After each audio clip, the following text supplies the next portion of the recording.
እኔ በትዳር ውስጥ ባል የባልን ድርሻ ነው የሚጫወተው፣ ሚስት የሚስትን ነው። በምንም ታምር እኩልነት የለም ትዳር ውስጥ ነው። ሴቶች እኩል ሆኑ እያሉ ነው።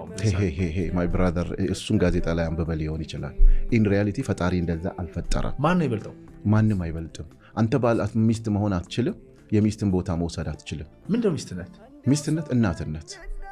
አየህ ምንድነው ባልነት? አባትነት፣ ቻይነት።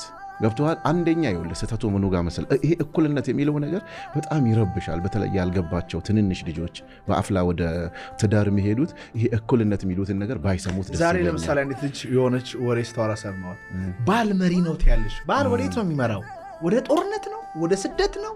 ወደ ችግር ነው? ወዴት ነው ባል ይመራኛል የምትዩ ብላ ስታወራ ሰምቻለሁ። እሷ እኮ ባልን ትዳርም አታውቅም እኮ፣ አላገባችማ። ቢ ቲክቶክ ላይ አይተህ ይሆናል።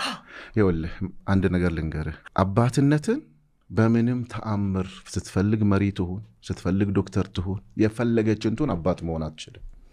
እሱም በተቃራኒው እንደዚያው መሪ ይሁን፣ ጠቅላይ ሚኒስትር ይሁን፣ የፈለገ ይሁን እናት መሆን አይችልም። ስለዚህ እዚህ ጋር ሁለቱ ሲገናኙ በመጀመሪያ ደረጃ የምታገባው ለእኩልነት ነው፣ ለአጋርነት ነው።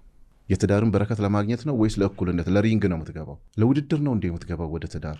ምድር ላይ ካሉት ስንት ቢሊየን ሴቶች ውስጥ መረጥካት እኮ። ልትገፋፉ ነው ትከሻ ለትከሻ? ወደ ትርጉሙ እንመለስ። መጀመሪያ ያመጣሃት ወደ ህይወት አጋር እንድትሆን። ለምን ይመስላል አብዛኛው ትዳር እየፈረሰ ያለው? አሁን ለምሳሌ ዳታዎችን ብታይ ፍርድ ቤት ከምን ጊዜውም በላይ ትዳሮች ፈጥነው እየፈረሱ ነው። በአንተ ግምት ለምን የሚሆን ይመስላል? አንድ ነገር አስታወስከኝ። ዩኒቨርሲቲ እየተማር ኢንተርፕረነርሺፕ አስተማሪያችን እንትን ደብዳቤ ያመጣ ከእንትን ምረጡ ተባለ። የምትሰሩበትን ቢዝነስ የምትመርጡበትን። ከዛ በኋላ እኛ ምን መረጥን? ትዳር ላይ መረጥን። ትዳር የአማካሪ ድርጅት። ያው ተማሪነት ደስ ይላል። አዲስ አበባ መስተዳደር ይሄንና በአመቱ ይሄን ያህል ሺህ ሰው ተፋቷል ምናምን ብለን ፕሬዘንት ስናቀርብ ኤፍ ነው መሰጠዋል። ኤፍ ለምን እንዴ? ማመን አቃተው እንዴ?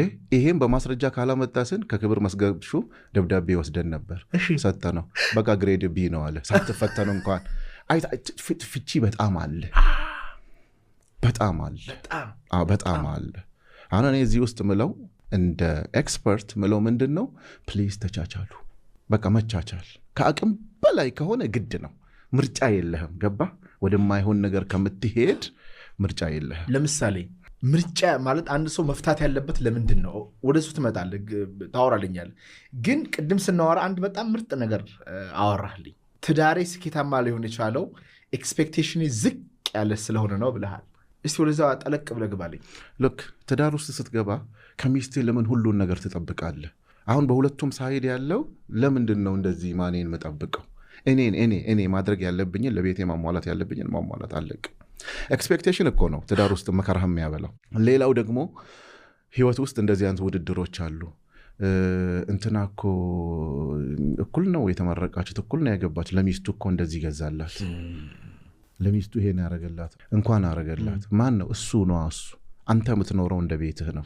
ስትመርጥም ስታኖራትም እንደ ቤትህ አኖራት። ገባ? አትበድላት። ሴት ልጅ አማና ናት። ሚስቴ እንደዚህ ካለችኝ፣ ለምሳሌ አንድ ልጅ ምን አለኝ፣ በጣም ማከብረው ሰው ነው፣ አላገባሁም ማን ይዘዋል አለኝ። ይኸውልህ ይህን ነገር አውቀ ግባ አለኝ። እኛ ጓደኛ ስንመርጥ ትችላለህ፣ ጎበዝነ፣ የሚረዳን ጓደኛ መርጠ ነው የምትውለው። ከመጥፎ ጋር አትውልም፣ መጥፎ ስሜት እንዲሰማ የሚያደርግ። ግን ከሚስት ጋር እየዋልክ አንድ ቀን ሳታስብ ባልጠበቅከው ሰዓት ሞራልህን የሚሰብር ንግግር ልትናገር ትችላለች። አንተ ማለት እኮ ቀሽምነ፣ አንተ እኩዮችን እሱ ለሚስቱ እንደዚህ ያደርገው፣ ልጆቹ የት ነው የሚማሩት፣ ልብሳቸውን ፖስታቸው ምናቸውን ብላ ባላሰብክበት መንገድ በጣም የምትወዳት ሴት ልብን ስብር ልታደርገው ትችላለች። እና ተዘጋጅ ሲለኝ ያለበትን መንገድ ራሱ አየሁት። ምክንያቱም የትዳር አጋሪ ሊሰብርህም ይችላል። ብዙ ተረት ነው እንደዚህ የሚያወሩ ሰዎች። አንድ እውነት አለ። ስጠብሳት ሰባብረሃለች እኮ፣ ረጋግጣለች፣ ስልክ አታነሳም፣ አታናገርም። አንስታለኝ ቢሆንስ አመጣልሃለሁ ወደዛ። ያኔ ቻልካታ። ሳታገባት በፊት እኮ ትችላታለህ። ስለወደድካት አይደል ወይ ስለተከየፍክ?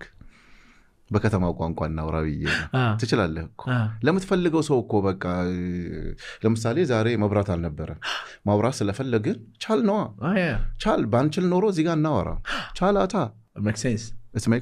ቻል ምን እንደሆነ ታውቃለህ የትዳር አንዱ ፈተና እኮ እሱም ማለፍ ነው እኮ አልጋ ባልጋ እንዲሆንልህ ሁሉም ነገር እንደምትፈልገው እንዲሆን ይኸውልሽ ውዴ እሱ ከሚስቱ ጋር የሚኖረው የራሱን ዓለም ነው እኔ ያለኝን አክብሬሽ ሳገባሽ ስታገባ ደግሞ አትዋሽ አብዛኛው ፈተና የሚመጣው እዚህ ጋር ነው አትዋሽ በቃ ያለህን ንገራት ምክንያቱም ሰው ነው የምታገባው አሁን የሆነ ነገር መጣ የሆነ ሽምግልኛ ላይ ልጄ እኮ ዶክተር ናት አለ ከዛ ደነገጥኩኝ እኔ ማለት እንደዚህ አራተኛ ሰው ነኝና ልጁ እኮ ዶክተርነቱን አያገባም አልኩኝ አልካቸው እነዚህ ማለት ለቅርብ ሰው ለለሳቸው ቅርብ ሰው ልጁ እኮ እሱን አይደለም ማዕረግ አታገባ እሷን ነው የምታገባው እሷን ስታገባ ግን አትዋሽ እማኖርሽ ፈጣሪ በሰጠኝ በረከት ልክ ነው ማኖርሽ ላንቺ ልዩ ክብር ልዩ ፍቅር አለኝ በቃ ማለት ለሴት ልጅ በምድር ላይ ትልቁ ስጦታ ከወንድ የሚሰጠው ላግባሽ ነው